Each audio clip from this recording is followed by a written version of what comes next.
बहुत पुराने जमाने में यमन का बादशाह अब्रहा काबे को तबाह करना चाहता था। उसने एक अजीम लश्कर तैयार किया। अब्रहा अपने लश्कर के साथ बड़ों से बड़े हाथियों पर सवार होकर मक्का की तरफ चला। लोगों में खौफ फैल गया। मक्का के लोग बेसहारा थे। उन्होंने अल्लाह से मदद मांगी और फिर आसमान से अल्लाह की मदद आई। अचानक आसमान से हजारों छोटे परिंदे आए। हर परिंदे के पास छोटे छोटे पत्थर थे। ये परिंदे उन हाथियों और फौज पर पत्थर गिराने लगे। हर पत्थर अल्लाह की कुदरत से तबाही लाता। हाथी दहाड़कर भागने लगे। फौज तितर बितर हो गई। अब्रहा का लश्कर तबाह होने लगा।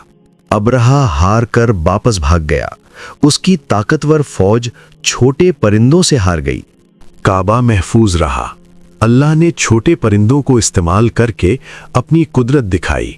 ये वाकया हमें सिखाता है कि अल्लाह की मदद किसी भी सूरत में आ सकती है।